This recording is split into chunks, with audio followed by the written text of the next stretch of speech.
So this is off the last minute review worksheet 2 for the AP exam review. So let's look at number 1 here. We have an f prime graph, we have a piecewise function provided by h of x, and we also have a table of values for g double prime. So consider f prime, which is the derivative of the continuous function f, defined on the interval from -6 to 7, except at x equals 5. Okay. A portion of f prime is given and consists of a semicircle and 2 line segments. The function h is a piecewise defined function where k is a constant, the function g, and its derivative is differentiable. So smooth curve in between all these points. Selected values of decreasing, okay, pay attention to that, decreasing function g double prime, and the second derivative, which is the second derivative of g, is given in the table. Part A, find the value of k such that h of x is continuous. So we see this keyword here, continuous. It's a hint that we'll probably need to involve continuity conditions. Let's step through the conditions. First is, does the point exist? Second, does the limit exist? And sometimes if it's a piecewise function, we may have to step a little further into the second condition and look at one-sided limits and see if they are in agreement with each other. And then finally, does the point exist where the limit exists? So I'm just going to go through these conditions for x equals 3 for this piecewise function. So h of 3, we see that 3 is defined for the second piecewise function. So h of 3, I'm just going to evaluate this expression, replace every x with 3. So we get k times 3 squared minus 24 plus 6, which reduces, simplifies to be 9k minus 18. Okay. All right, so then next is looking to see if our limit exists. Now we see that we have a piecewise function where the graph is split on either side of 3, so we're going to have to rely on one-sided limit. We want to be able to look at the limit from as x approaches 3 from the left side of 3, and then also the limit as x approaches 3 from the right side of 3. So we're just going to set up using those notations, but when you evaluate a one-sided limit, you don't do anything with decimals initially. You just plug in and see what you get. So we plug 3 in. We get the same result as part 1, first condition, because we're plugging in the same value into the same expression on the left side of 3. On the other side of 3, we're plugging 3 into this 4e to the 2x minus 6 term. And when we plug 3 in, we get 4e to the 2 times 3, 6 minus 6 is 0, e to the 0 is 1, 1 times 4 is 4, 4 minus 9 plus 5 is equal to 0. So if we want this second condition to pass, which it must because we're given that this function is continuous at x equals 3, that means the two one-sided limits must be in agreement with each other. So the left side produces 9k minus 18, the right side produces 0, so these must be equal to each other. And if we can set them equal to each other, then that moves us along to be able to solve for k. So 9k minus 18 is equal to 0. We solve for k, we get k is equal to 2, 18 divided by 9. Next part here, is there a time c such that g triple prime of c is equal to -2? So we want to guarantee a third derivative value of -2. Well, if we look at our g of x function, we have information about the g double prime graph. So we think of the g triple prime as the first derivative of this function. So if we're trying to guarantee a derivative off of this g double prime, then maybe we can consider going through mean value theorem. So again, mean value theorem, the idea is if I find that the slope between the endpoints of the function that I'm working with, I can discover a slope, and that slope is going to be guaranteed somewhere on the graph itself. So we're going to take this mean value theorem and adapt it to this problem. So we're going to move this all the way down to the third derivative. We can guarantee the third derivative if we look at the slope between the endpoints of the second derivative function. So our endpoints are -4 and 3. So we can just go through and do the change in position over change in our t values for our double prime function. So we can say g double prime of 3 minus g double prime of -4 all over 3 minus -4. And that reduces down to be -1 minus 13, which is -14 over 7. -14 over 7 is -2. So we can guarantee that because the slope does end up giving us -2, there must be somewhere on the g double prime graph where the slope of the g double prime graph is going to match with that of exactly -2.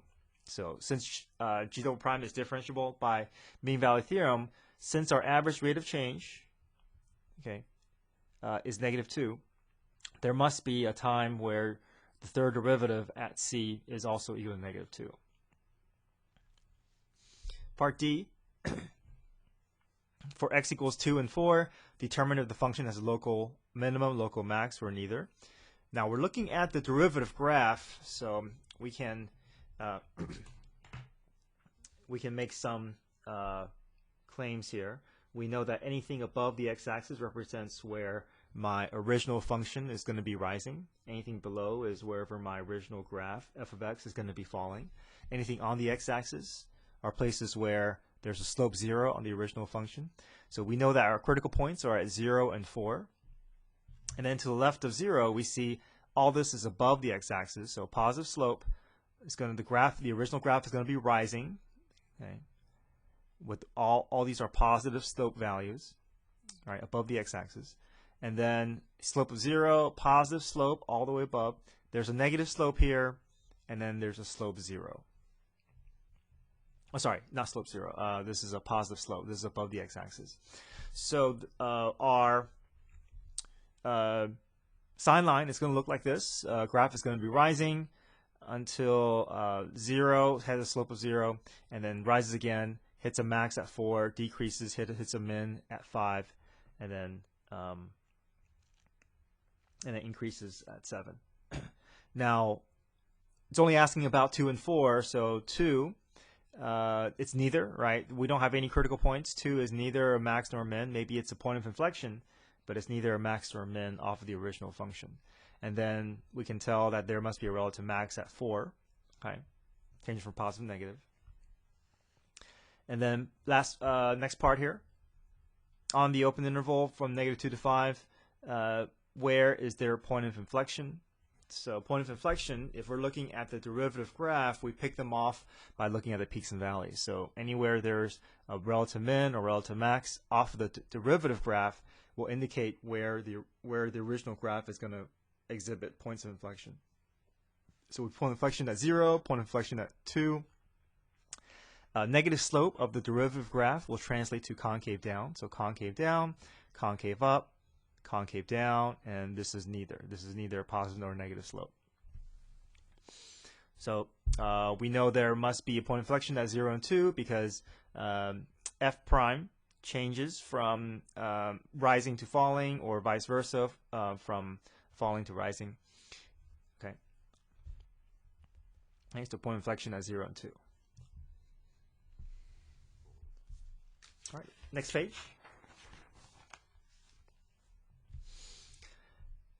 Use the right Riemann sum with 4 subintervals indicated in the table to approximate the depth integral from -4 to 3 of g double prime. Okay, so we're looking at the g double prime graph.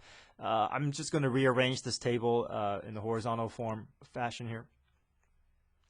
And we want to use the subintervals given, so I'm just going to represent all these distances as the width. So the distance between these 2 points is 3. That's distance of 1, distance of 2, distance of 1. And then we can pick out the width and the height.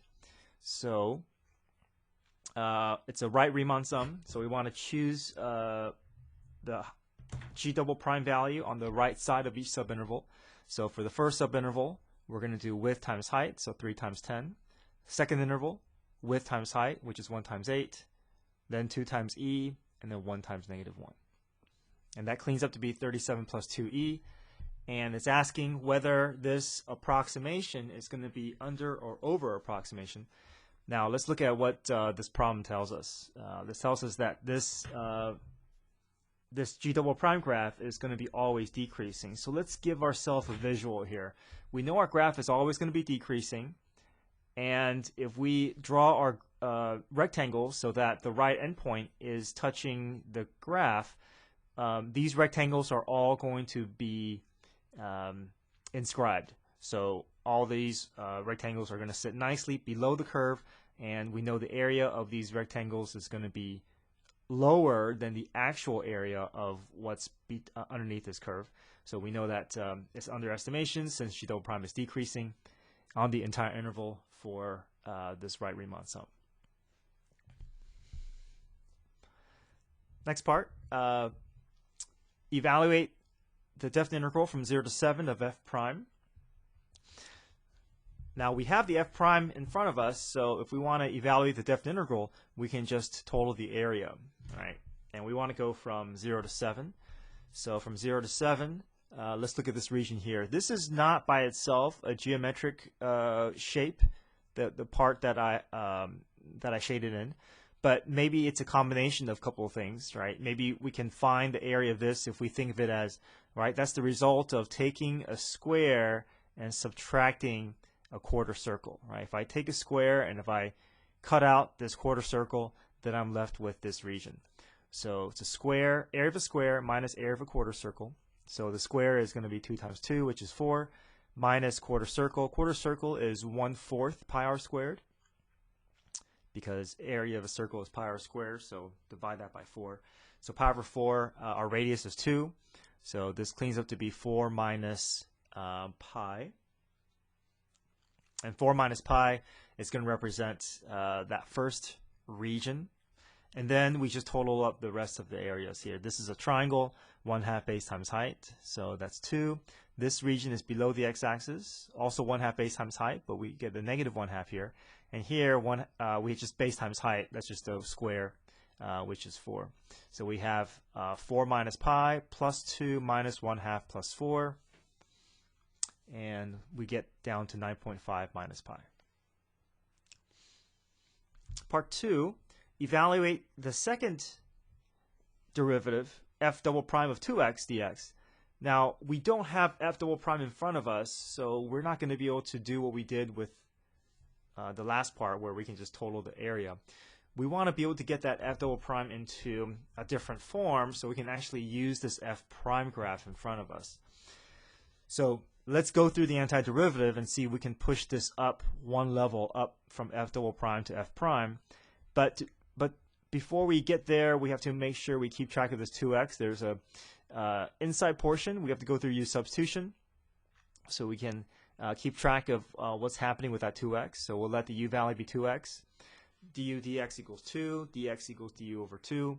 We make our substitution, replace 2x with u, replace dx with du over 2. Okay, we push that 1/2 out in front, and now integral of f double prime of u is just going to be f prime of u, right? Now that we've taken care of that inside portion.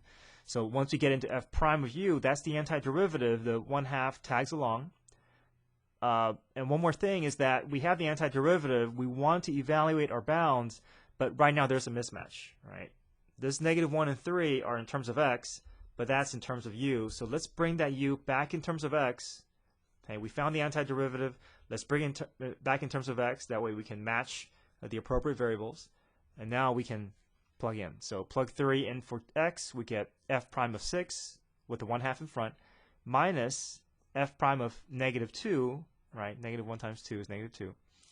And now we have something that we can use, the graph, right? F prime of 6, we look at the order pair. So that is a f prime, that order pair is 2. And then f prime of -2, that's also 2, right? Order pair. So we get 1/2 times 2, which is 1 minus 1, which is 0. Okay.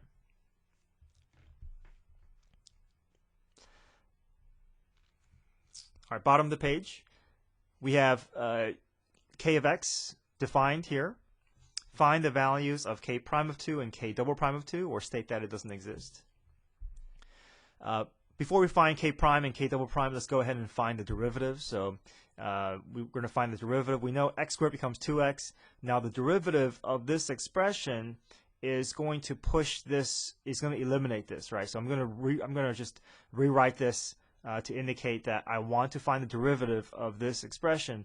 And when I see the d over dx and integral notation next to each other, I know they're going to kind of undo each other. I'm just left with that f prime of x. So there's my expression for k prime. Now we got to find the second derivative. So from k prime to k double prime, that means we got to find the derivative for each of the terms. Once again, 2x becomes 2, f prime becomes f double prime. So now we have equations available for us to evaluate k prime and k prime of 2 and k double prime of 2. So k prime of 2, we plug 2 in for x, we get 2 times 2, 4 plus f prime of 2. F prime of 2, we look at our graph. F prime of 2 is just 2. So we get 4 plus 2, which is 6.